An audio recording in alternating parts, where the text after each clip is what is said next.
안녕하십니까. 오밀리터리 오동렬입니다. 오늘은 귀한 손님을 모셨는데요. 한국국가전략연구원의 문성묵 통일전략센터장님을 모셨습니다. 네, 안녕하십니까. 방송 스타라서 저희 유튜브에 모시기가 좀 부담스러운데요. 이렇게 또 전문가 오동영 기자와 함께 네. 정말 함께 한다는 게 이게 영광이고요. 예.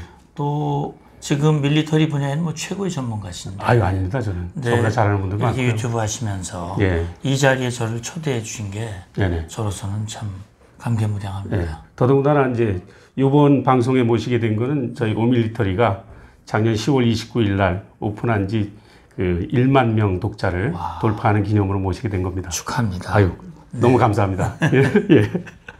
자, 그럼 이제 말씀 좀 나누고 싶은 게 어제가 이제 6.25 70주년 아니었습니까? 그래서 그 문재인 대통령이 이제 서울공항에서 행사를 했는데 저는 개인적으로 굉장히 저녁 때 한 행사였는데 감동적으로 봤거든요. 그럼요. 예. 그 하와이에서 온 그 유해 147구를 이제 모시면서 그 우리 탱커를 모셨지 않습니까? 그럼요. 우리 그 시그너스라고 하는 그 공중급유기 거기에도 우리 좌석에다가 딱 한 번씩 모시고 그다음에 우리 방공 식별 구역에 들어와서는 우리 전투기 6대가 그것도 호국 용사의 그 연관돼 있는 그런 조종사들로 해서 최고의 예우로 모셔왔고요. 결국 그렇게 한 것은 국가를 위해서 희생한 분들을 끝까지 책임진다라고 하는 의미도 있고 동시에 정말 6.25 70주년에 우리 국민이 또 오늘 자유와 평화를 위해서 희생하신 그분들을 기억하고 감사하는 그런 의미인데 저도 보면서 가슴이 뭉클하고요. 우리 대한민국의 국격이 이렇게 올랐구나 라고 하는 부분이 참 너무나 좋았습니다. 어저께 문재인 대통령을 비롯한 이제 참석하신 분들이 6.25의 노래 있지 않습니까?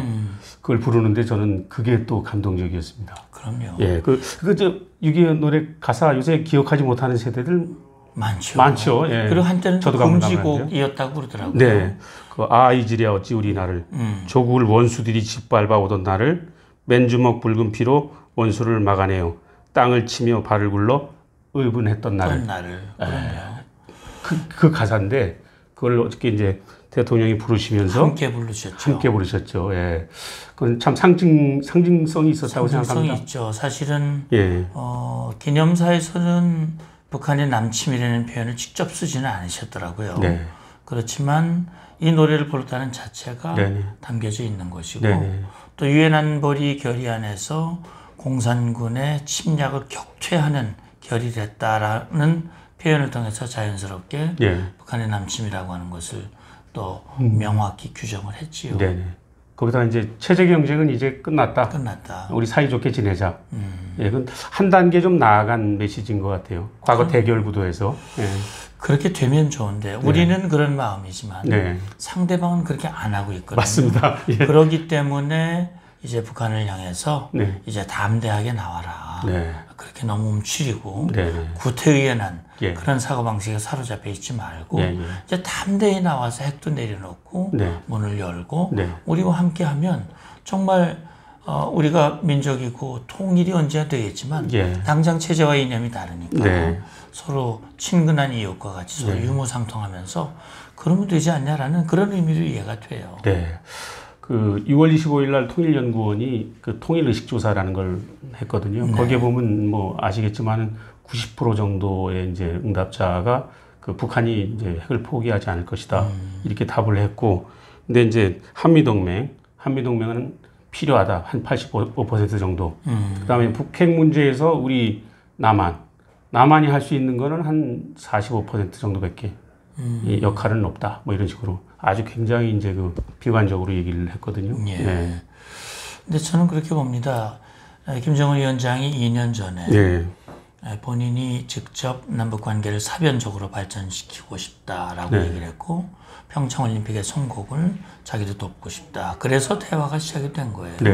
김여정 여동생이 특사로 내려왔고 우리 답방 특사가 평양에 가서 김정은 위원장을 만났고 김정은 위원장이 비핵화의 의지를 표명함에 따라서 우리 특사들이 워싱턴에 가서 트럼프에게 전달, 일종의 중재자 역할을 한 그렇죠. 것이죠. 그렇게 해서 성사가 된 거거든요. 네.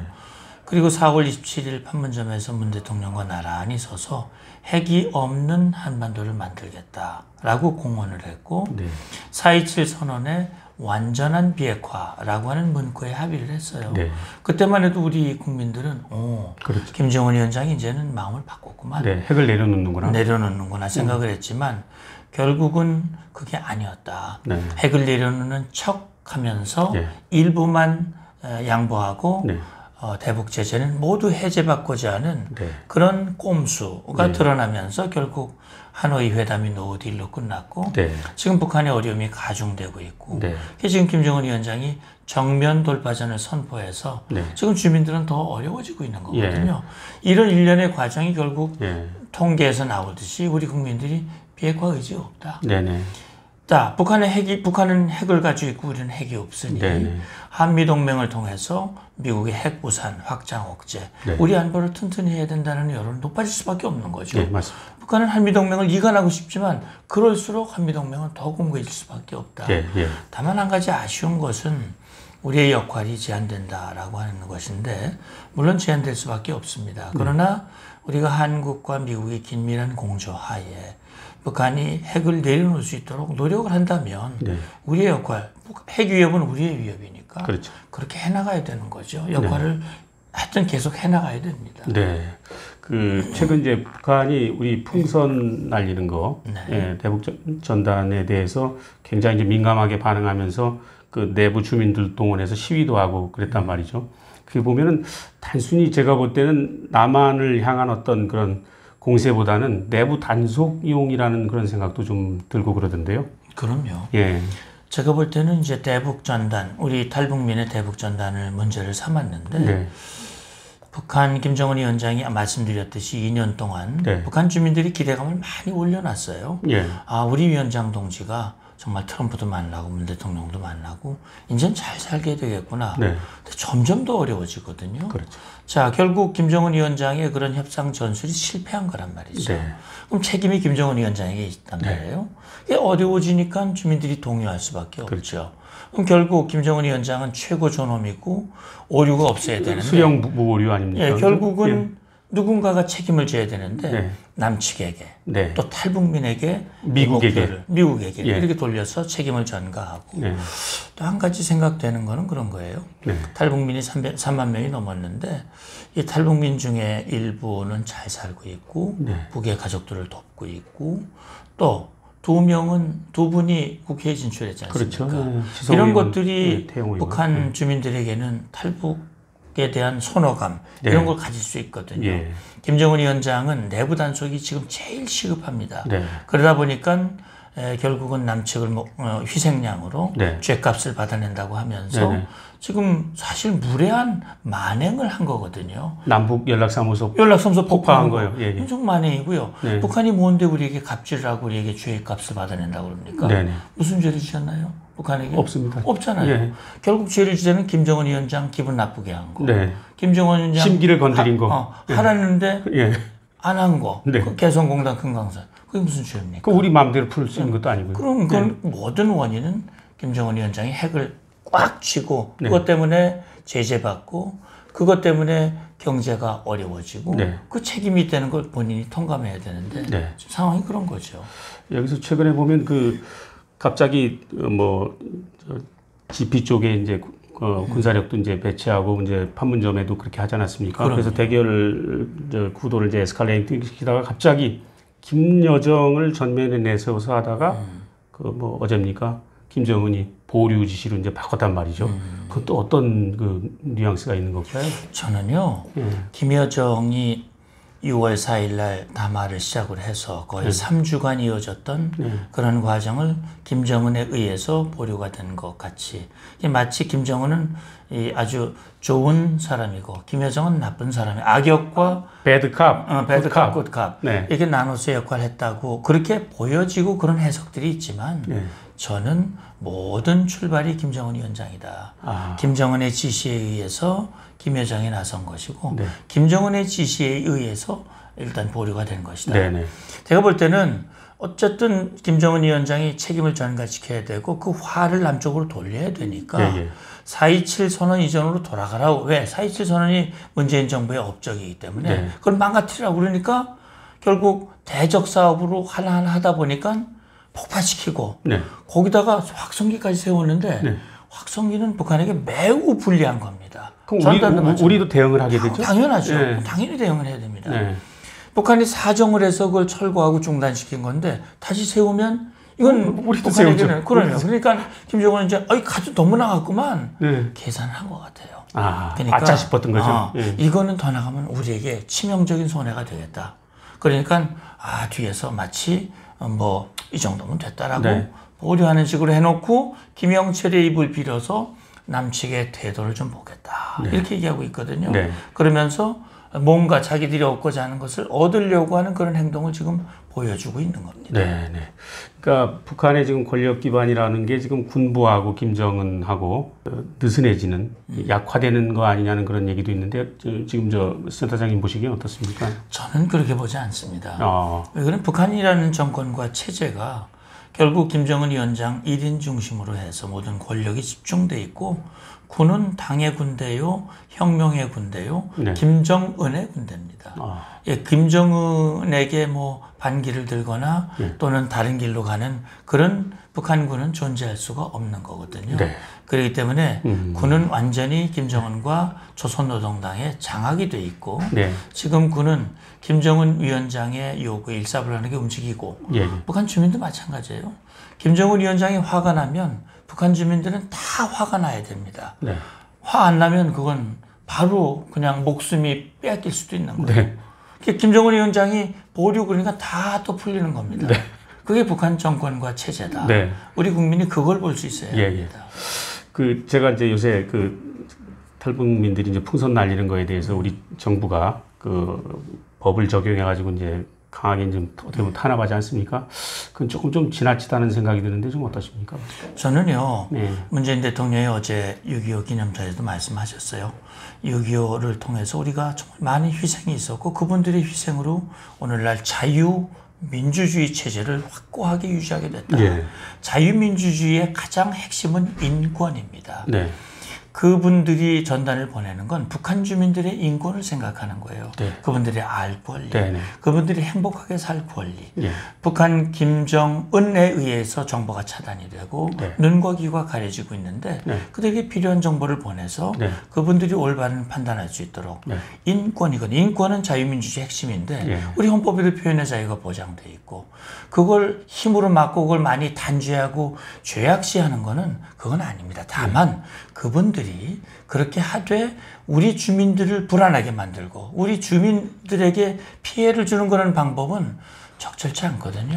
그걸 지혜롭게 하면서도 정부는 자유민주주의 체제, 우리 헌법의 정신을 지키는 그런 이 조치들을 저는 해야 된다고 보고요.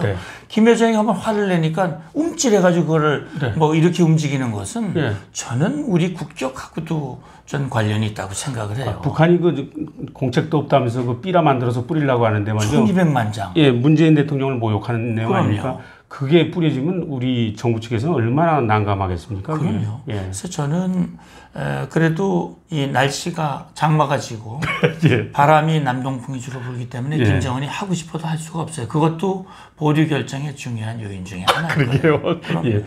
하늘의 날씨가 중요한 거죠. 그럼요. 뭐 최근에 그 유엔 인권 결의안에서 우리가 이제 좀 기권한 거죠. 그런 것도 좀 어떻게 보면 좀 아쉬운 점이 있습니다. 그럼요. 우리의 대북 정책, 통일 정책은 북한을 변화시키고 뭐 체제를 강요하지 않겠다고 했지만 우리의 통일은 자유민주주의 체제에 의한 통일이에요. 그러려면 우리의 가치를 포기해서는 안 되죠. 우리의 통일은 누구를 위한 통일이 아니라 우리 민족을 위한 통일이거든요. 그럼 북한에 있는 많은 우리의 동포들, 그들의 인권을 살려주어 그들이 잘 살도록 하는 그 유엔에 결의하는 그 정신인데 그 우리 정부가 연속해서 북한 정권을 기분 좋게 하려고 하는 것은 그건 마땅치 않다라는 생각이 듭니다. 그 끝으로 북한이 지금 그 6.25를 맞아서 이제 전문가들 입장에서는 그 ICBM 발사라든지 뭐 핵실험까지도 얘기했고 그다음에 최소한 SLBM 아니면 삼천동급 잠수함을 이제 론칭하는 행사를 하지 않겠느냐 이렇게 내다봤었는데 추가적인 도발 가능성은 어떻게 보십니까? 가능성은 늘 열려 있죠. 네. 왜냐면 그건 뭐 제 얘기가 아니라 김정은 위원장이 이미 선언을 한 거예요. 네. 그러니까 연초에 미국을 향해서 충격적인 행동에 돌입할 것이다. 뭐 이렇게 그런 얘기를 했고. 격동 상태에 놓겠다고 했죠. 예. 그리고 새로운 전략 무기를 곧 보게 될 것이다 그랬는데 6개월 넘게 흘렀거든요, 지금. 그러니까 그게 뭐 시기를 저울질하고 있는 것인지 아니면 좀 새로운 전략 무기가 좀 덜 완성이 됐는지 그거는 알 수가 없는데 어쨌든 아마 10월 10일이라고 하는 중요한 북한의 정치 일정이 있어요. 노동당 창건 75주년이라고 하는 중요한 행사를 계기로 해서 뭔가 전략 무기를 시연할 가능성이 있는데 그것이 SLBM이 될지는 모르겠습니다. 다만 미국 트럼프가 생각하는 레드라인 그 금지선을 넘게 되면 그걸로 인해서 입게 될 김정은 위원장 북한 정권이 받게 될 피해가 너무 크기 때문에 그 계산을 나름 하고 있는 것 같아요. 그렇죠. 그래서 트럼프에 대한 뭔가 영향력을 주면서도 또 자기에게 올 피해는 최소화하는 그런 재행걸음을 지금 하고 있는데 어쨌든 언젠가는 뭔가 자기들의 불만 어떤 필요가 있을 때는 지금 전략적 도발 가능성은 늘 열려있기 때문에 대비가 필요하죠. 네, 알겠습니다. 오늘 좋은 말씀 고맙습니다. 감사합니다. 고맙습니다. 예.